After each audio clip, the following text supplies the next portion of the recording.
उत्तराखंड राज्य में संविदा कर्मचारियों का नियमितीकरण एक बहुत बड़ी समस्या बन चुका है। वर्ष 2016 में 14 दिसंबर को कांग्रेस सरकार के द्वारा एक नियमितीकरण नियमावली लाई गई, जिसे उच्च न्यायालय में हिमांशु जोशी के द्वारा चैलेंज किया गया। यहाँ मैं ये बता देना चाहती हूँ कि इस नियमावली के तहत वर्ष 2016 नियमितीकरण नियमावली के तहत स्टे आने से पहले कुछ संविदा कर्मचारी लगभग जिनकी संख्या 500 से अधिक थी वो नियमित किए जा चुके थे तथा 17 अप्रैल 2018 में सिंगल बेंच के द्वारा एक आदेश पारित किया गया, जिसके द्वारा नियमितीकरण नियमावली 2016 को रद्द किया गया। ना ही सिर्फ रद्द किया गया बल्कि सरकार को ये भी निर्देश दिए गए कि स्वीकृत रिक्त पदों पर जितने भी संविदा कर्मचारी कार्य कर रहे हैं उन्हें रिक्त मानते हुए उन्हें सीधी भर्ती के लिए भेजा जाए। 7 जनवरी 2019 को सरकार के द्वारा एक अधिसूचना जारी की गई, जिसके तहत जो संविदा कर्मचारी 2016 नियमावली से पहले नियमित किए गए थे उन पदों को रिक्त घोषित किया गया तथा उन्हें डायरेक्ट रिक्रूटमेंट के लिए भेजे जाने के निर्देश हुए। इन नियमित हुए कर्मचारियों में 175 असिस्टेंट प्रोफेसर भी शामिल थे, जो कि राज्य के विभिन्न डिग्री कॉलेजों में संविदा के तौर पर वर्ष 2010 से निरंतर अपनी सेवाएं दे रहे थे। 15 फरवरी 2019 में writ petition 64/2019 doctor Hema Mehra and others doctor Hema Mehra के द्वारा एक रिट याचिका दायर की गई। याचिकाकर्ता ने 7 जनवरी 2019 में जारी की गई अधिसूचना को चैलेंज किया था एवं स्टेटस क्वो मेंटेन रखने की प्रार्थना की थी, जिसमें यह दलील दी गई थी कि 17 अप्रैल 2018 में पारित एकल पीठ के ऑर्डर के द्वारा वह इफेक्ट नहीं होते हैं, क्योंकि उसमें वह पार्टी नहीं थे तथा इस ऑर्डर में जो पहले से नियमित किए जा चुके हैं उनके बारे में कोई उल्लेख नहीं है। परंतु ये रिट याचिका division bench honourable chief justice Shri Ramesh Ranganathan ji एवं ऑनरेबल जस्टिस रमेश चंद्र खुल्बे की बेंच से खारिज कर दी गई। इसके उपरांत 18 फरवरी 2019 एवं 19 फरवरी 2019 में क्रमशः doctor Priyanka Arora and others एवं doctor Atul Upreti and others आयुर्वेदिक संविदा चिकित्सक एवं बचे हुए 62 असिस्टेंट प्रोफेसर्स के द्वारा रिट याचिका इसी मुद्दे को लेके दायर की गई, जिसमें divisional bench honourable chief justice Shri Ramesh Ranganathan ji एवं ऑनरेबल जस्टिस श्री रमेश चंद्र खुल्बे जी ने स्टेट ऑफ उत्तराखंड को 4 हफ्तों के भीतर काउंटर डालने का नोटिस जारी किया। तो आइए जानते हैं advocate on record Pankaj Kumar ji से कि किन लाइन ऑफ आर्गुमेंट्स के तहत यह रिट याचिका WPSB 69/2019 एवं रिट याचिका WPSB 70/2019 एडमिट की गई।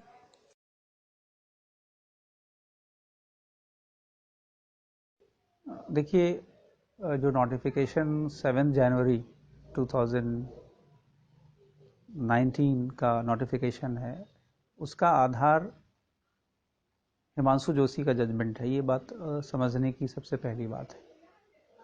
कहने का मतलब ये है कि ये नोटिफिकेशन कोई एग्जीक्यूटिव का, सरकार का अपना फैसला नहीं है, बल्कि एक जुडिशियल डिसीजन पे बेस्ड है। तो जो सबसे मूल बात है ये समझने की कि जब तक उस जुडिशियल डिसीजन को आप निराधार नहीं साबित करते हैं, रॉन्ग नहीं साबित करते हैं, तब तक इस नोटिफिकेशन की वैलिडिटी को भी निराधार साबित नहीं किया जा सकता है। ये बात सबसे मूल बात है। अगर इस नोटिफिकेशन का आधार कोई जुडिशियल डिसीजन नहीं होता तो आप इसे दूसरी तरह से, कई तरह से चैलेंज कर सकते हैं। ये आर्बिट्ररी डिसीजन है, अनकॉन्स्टिट्यूशनल है, अगेंस्ट फंडामेंटल राइट्स है। लेकिन जब कोई नोटिफिकेशन जुडिशियल डिसीजन के आधार पर पारित होता है तो ये सारे प्ली खत्म हो जाते हैं। फिर आपको सबसे पहले ये करना होता है कि वो जुडिशियल डिसीजन गलत है। जहाँ तक मेरी समझ है वो ये है कि शायद पहले के रिट जो खारिज हुए हैं वो इस बात का पूरी तरह से केयर न कर पाए हों, और जहाँ तक मेरे कोर्ट में आर्ग्यूमेंट्स का सवाल है तो वो सिमिलर क्वेश्चंस हमारे से पूछा गया कि किस तरह से आप रेगुलराइजेशन का दावा कर सकते हैं। तो मैंने अपनी पक्ष को रखते हुए कोर्ट से कहा कि, और जो कि न्यायिक रूप से केस लॉ से, कॉन्स्टिट्यूशनल मैंडेट से, कॉन्स्टिट्यूशनल प्रोविजन से ये बात स्पष्ट होता है कि गवर्नमेंट की पॉलिसी डिफेक्टिव हो जाने से किसी सिटीजन की राइट्स डिफेक्टिव नहीं हो जाती। ये दोनों काफ़ी अलग अलग बातें हैं। क्वेश्चन इज दैट कि in the situation where a policy of a government is found to be defective, then the next question that is needed to be addressed, whether the rights of the contractual employees, if they are properly recruited, their right is also vitiated for the reason that there is a defective policy brought by the government.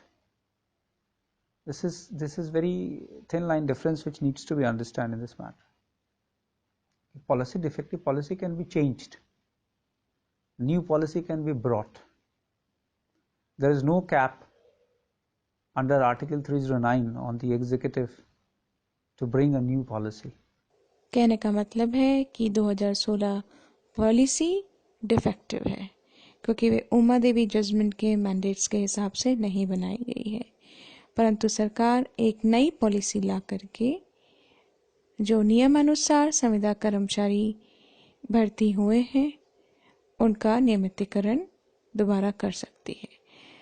जबकि 17 अप्रैल को पारित एकल पीठ के order का मुख्य आधार यही था कि सरकार एक बार से ज़्यादा नियमितीकरण की पॉलिसी नहीं ला सकती। देखिए, ये बेसिकली डिफ़िकल्टी ये हो रही है कि उमादेवी जजमेंट से जो one time measure phrase coin हुआ, उसे एक स्वीपिंग इंटरप्रिटेशन कई बार कोर्टों में दी जाती है। वो स्वीपिंग इंटरप्रिटेशन ये होता है कि कॉन्ट्रैक्चुअल एम्प्लॉयज को सिर्फ एक बार रेगुलराइज किया जा सकता है, उसके बाद नहीं किया जा सकता। The sweeping interpretation. हालांकि मतलब है सरकार को क्या सिर्फ एक ही बार छूटेगी, वो एक ही बार रेगुलाइजेशन पॉलिसी ला सकती है। ये एक गलत इंटरप्रिटेशन किया जाता है, क्योंकि ये बात समझने वाली बात है। ये one time measure is an exception in Uma Devi judgment. It is not the law. Law in Uma Devi judgment is very crystal. Crystal is in the sense that Uma Devi judgment says in a very crystal manner that courts under 226, High Court, Supreme Court under 32, and the government cannot regularize the services of those people who have entered into the services illegally. That is one.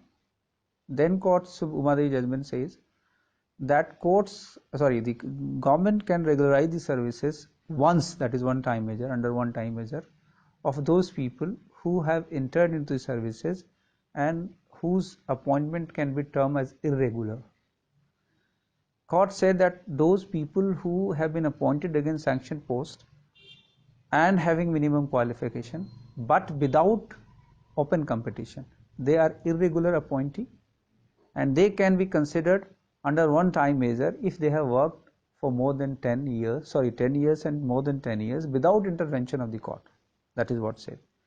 But at the same time, this judgment also says that there is no prohibition on regularization of those people who have been fairly recruited in consonance with the constitutional provision, constitutional mandate and the rule.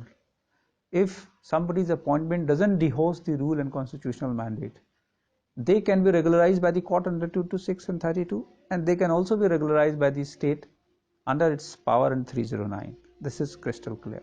Now, what is the misunderstanding governing the field? The misunderstanding is that these contractual employees, ad hoc employees, can be regularized only by one-time measure. That's the misconception. That's the misconception. That's a misconception. That one-time measure was meant for those categories of employees whose initial entry, if you give the strict interpretation of the Constitution, was illegal, but having two ingredients, one sanctioned post and minimum qualification. A phrase was carved out that was irregular. They were termed to be irregular. For their regularization, the Uma Devi judgment has given powers to the states to have one-time measure, one time in a one measures. You can do that. But for those whose appointment cannot be said to be either irregular or illegal, Uma Devi neither it has prohibited courts under 226 nor the government under 309 to regularize them. This very essence of that Uma Devi judgment would be corroborated by the subsequent judgment of Nihal Singh, CPWD, State of Gujarat, and then a recent judgment also Narendra Tiwari. So there are judgments of Supreme Court and there are several judgments of different high courts across the country who have reiterated that conclusion drawn by Uma Devi. So where the courts have ignored it, maybe not appreciating or interpreting those one-time measure as being exception for the irregular employees, not for the regular employees. Secondly, there is another confusion which is happening, that the word regular is to be distinguished qua procedure and qua the post. What has to be seen before giving a conclusive interpretation in such kind of matter, whether that person's appointment procedure adopted was regular or not.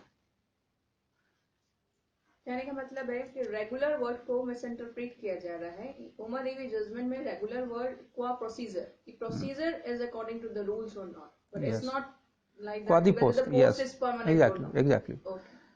आप ये procedural सबसे बड़ा issue है कि article 14 and 16 की बात होती है, which talks about that everybody has to be given equal opportunity in public employment. This opportunity is what? It is a procedural aspect. Procedural aspect, yeah. Okay. And one more thing, the state of Uttarakhand has been carved down in 2000. Yeah. The way state of Jharkhand has been carved down yes. in state 2000. Right. और ये जो आपने मुझे बताया para 53 exception की बात, उसमें ये बहुत स्मार्टली वर्ड इंट्रोड्यूस किया गया irregular, just to carve out those employees जिन पे आर्टिकल 14 और 16 का इनिशियल अपॉइंटमेंट में वॉलेशन हुआ है. मतलब कि जिनका एडवर्टीजमेंट नहीं हुआ है उन सैंक्शन पोस्ट का और इंटर से मेरिट डिसाइड नहीं हुआ है. बट ऐसे employees those who are neither illegal or not irregular, they can be regularised by the court any time. This is the crux of Uma Devi. Up even going to before the Uma Devi judgment or the fundamentals of Uma Devi judgment, what is need to be understood? Any appointment under the state that cannot be termed as a proper employment unless the essence of Article 14 and 16 is complied with. Now, reverse is also true, that if in any appointment Article 16 and 14 has not been followed, that would be nothing but an illegal entry. That is the other thing, that in Uma Devi judgment a phrase of irregular appointment was given to the illegal appointment, essentially, which the Supreme Court has also clarified. Essentially, if taking even that category of employment is illegal, but then it was needed for the circumstances that if you give the interpretation, a strict interpretation, that whosoever have come in the job not in compliance of 14-16 means not through the advertisement and competition, advertisement or opportunity to the everybody else. And at that point of time in 2006 meant that thousands of the employees have to leave their job. Then due to circumstances, court had to give a phrase or had to address this issue where even the state was contributory, because if a wrong kind of set of employment you have appointed and you are continuing it for years and years, 10 years, 20 years, 15 years, then the state has equally contributed to this scenario. So therefore the court said कि अगर इन सारे लोगों को strict interpretation दिया जाएगा 1416 का, तो ये सारे इलीगल हैं, अब ये सारे लोग निष्कासित हो जाएंगे। तो इन्होंने कहा कि चलो इस गलती को देखते हुए हम इस कैटेगरी ऑफ एम्प्लॉय जो सैंक्शन पोस्ट के अगेंस्ट हुए हैं और इनके पास मिनिमम क्वालिफिकेशन है, अलग बात है वो ओपन कंपटीशन से नहीं आए, हम वन टाइम कंडोन कर सकते हैं। That is condonation in a way, condonation of the breach of constitutional mandate, that is condonation of a breach of compliance of 14 and 16. Therefore it was said that it can only happen in one time. Now one major aspect which needs to be understood, which is also discussed in Narendra Tiwari case by Supreme Court, is that judgment was of 2006 and the judgment said 10 साल जिनका पूरा हो गया 10/4/2006 को उन्हें consider कर सकते हैं। अब एक नई सी इशू खड़ी हुई कि वो सारे स्टेट जिनका क्रिएशन हुए 10 साल नहीं पूरा हुआ हो, उनके अंदर जो एम्प्लॉइज हैं उनका क्या। इस मुद्दे पे Narendra Tiwari judgment supreme court की आती है और वो कहती है कि you can not give a dogmatic interpretation to the principles laid in law, you have to somehow adjust the situation in the hand with the principles laid down, and where at that point of time Supreme Court might not have thought on, dwelled upon this issue, that there could be this new issue where the states are recently carved out. तो उसमें कहते हैं supreme court ने कहा है कि आप बाकी के जजमेंट्स में आप इस सर्कमस्टांसेस को समझते हुए उसको आप मॉड्यूलेट करेंगे, उस प्रिंसिपल्स को मॉड्यूलेट करेंगे और सूटेबल रिलीफ देंगे। इसलिए ऑनरेबल सुप्रीम कोर्ट ने नरेंद्र कुमारी जजमेंट में उन लोगों को रिलीफ दिया है जिनका 10 years 2006 में नहीं पूरा हुआ था। तो ऐसा कहा जाता है कि we should never the law says that the courts ought to mean to find out the ways to give justice instead of adhering to the technicalities and strictness of our interpretation. Amendments में मोटो बहुत अच्छा होता है, government का intention बहुत अच्छा होता है, नीड होती है, एग्जिजेंसी होती है। अब अगर उदाहरण के तौर पे देखें तो स्पेशल पुलिस ऑफिसर्स पंजाब में अपॉइंटमेंट हुई थी, अपॉइंटमेंट में हो सकता है रेगुलरिटीज हो, but you have to see the intentions. किस जजमेंट की बात कर रहे हैं? मैं निहाल सिंह स्टेट ऑफ पंजाब की बात कर रहा हूँ, जो 2013 में सुप्रीम कोर्ट ने डिसाइड किया। वहां पे एसपीओज को रेगुलराइज किया, स्पेशल पुलिस ऑफिसर्स को रेगुलराइज किया गया। तो वहां पे देवर डेली वेजर्स। तो कोर्ट ने देखा कि सबसे बड़ी बात जो समझने वाली बात है ये होगा कि state if deliberately doing something in infarction of law, something knows that they are flaunting the law and constitutional mandate, giving the employment to the citizens in large number, and then extracting the services for, say, that a decade, 2 decade, 15 years, 20 years, and then at some point of time taking the benefits of that technicality, इस कमी का फिर सहारा लेके उन्हें job से terminate कर देना, that is the violation of Article 38, and a state being welfare state should never be allowed to do that. Yeah, right. Writ petition service single 154/2017, उसका जो ऑर्डर 17 अप्रैल 2018 में आया है, आपने अपनी रिट में उसे पर इंक्यूरियम एक वर्ड यूज किया है, क्या है, थोड़ा इस बारे में आप थोड़ा सा रिफ्लेक्ट करें। देखिए, पर इंक्यूरियम शब्द का मतलब होता है कि किसी जुडिशियल डिसीजन का वो पार्ट जो पार्ट कानून से संगत नहीं है, संविधान से संगत नहीं है, सेटल्ड लॉ के अनुरूप नहीं है, तो ऐसे जुडिशियल डिसीजन का जो बाइंडिंग इफेक्ट है, फोर्स है, वो नहीं होना चाहिए।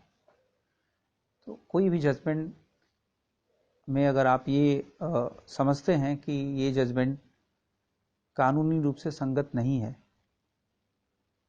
पहले के केस लॉज, सुप्रीम कोर्ट के केस लॉज जो सेटल किए गए हैं, जो कानूनी पहलू को सेटल किया गया, उसके विरोध में, उसके अगेंस्ट और उससे प्रतिकूल ये दिया गया हो, तो ऐसे जजमेंट की बाइंडिंग इफेक्ट नहीं होती है अगर ऐसा कोर्ट मानती है। तो मैंने अपने रिट में कहा है कि ये जो जजमेंट है, जिस जजमेंट के तहत ये पार्ट, खासकर ये पार्ट कहा गया है कि सारे कॉन्ट्रैक्चुअल एम्प्लॉइज जो पोस्ट होल्ड कर रहे हैं सैंक्शन पोस्ट, ये सैंक्शन पोस्ट डायरेक्ट वैकेंसी के लिए जाए और एक तरह से इन्हें टर्मिनेट किया जाए। मैंने कहा है ये एक स्वीपिंग एंड ब्लैंकेट ऑर्डर है। ये ऑर्डर न्याय संगत नहीं है। ये ऑर्डर स्टेट के 309 के अंदर के पावर को स्नैच करती है, इसके तहत स्टेट की प्रीरोगेटिव है, प्रिविलेज है, लेजिस्लेचर की प्रिविलेज है कि सेवा के संबंध में नियमावली बनाए, रेगुलराइजेशन के संबंध में नियमावली बनाए, और ये प्रिविलेज सिर्फ और सिर्फ स्टेट और लेजिस्लेचर्स के साथ है, स्टेट एग्जीक्यूटिव एंड लेजिस्लेचर के साथ है। हाँ, इसमें ये हो सकती है कि कोई स्टेट या एग्जीक्यूटिव डिफेक्टिव पॉलिसी लाती है which violates fundamental rights of some of the citizen, then court always have a power to say that this is wrong policy, and but the state's power to bring a new policy can never be prohibited. One more question जो हम लोग के काफी मन में आता है, जैसे उमा देवी जजमेंट में बार बार डायरेक्शंस इशू की गई हैं हाई कोर्ट्स को कि हाई कोर्ट्स को साधारणतया यूं ही कंटिन्यूएंस अब्जॉर्प्शन रेगुलराइजेशन के लिए आर्टिकल 226 के अंतर्गत रिट ऑफ मैंडेमस नहीं इशू कर देना चाहिए रेगुलराइज करने का। क्या कोर्ट को भी पावर होती है, क्या वो रिट ऑफ मैंडेमस इशू कर सकती है रेगुलराइजेशन आप अगर आप उमा देवी जजमेंट की ही बात करें तो उसके पैरा 17 को देखें तो बड़े स्पष्ट शब्दों में कहा गया है, टोन एंड टेनर इस तरह से है कि high courts under 226, supreme court under 32 and the state does have a power to direct for regularization in the case where the initial appointment doesn't devour the rule and constitutional mandate. कहने का मतलब उसी Uma Devi judgement में ये बात कही गई है कि हाई कोर्ट की पावर और स्टेट की पावर है रेगुलराइजेशन के लिए अगर इनिशियल अपॉइंटमेंट रूल को डिवोर्स नहीं करता है। बहुत क्लियर शब्दों में कहा गया। कुल मिला के जो 17/4/2018 का जो ऑर्डर पास हुआ तो स्टेट की तो पावर असर्ट कर ही रहा है, तो हाई कोर्ट की देखिए, हमने इन मुद्दों पे 17/4/2018 के ऑर्डर को, इसकी न्याय संगतता को हमने चैलेंज किया है 2 रिट पिटीशन में, जिसमें ये स्टेट के द्वारा भी चैलेंज नहीं हुआ है। हाँ, ये अलग एक ये पहलू रहा कि इस ऑर्डर को उत्तराखंड स्टेट ने चैलेंज नहीं किया। मेरे हिसाब से इसे चैलेंज करना चाहिए था, बिकॉज ये हजारों लोगों के आजीविका और उनके जीवन से संबंधित निर्णय था। तो अब वो ये उनकी अपनी निर्णय थी। हमने जो लोग पीड़ित हैं उनकी तरफ, पीड़ित प्रोफेसर्स और आयुर्वेदिक डॉक्टर्स, इन सब की तरफ से हमने इन्हें चैलेंज किया है और ये मुद्दा अब सब जुडिस है। आशा करता हूँ कि कुछ फेवरेबल फाइंडिंग्स आने चाहिए सुप्रीम हाई कोर्ट से।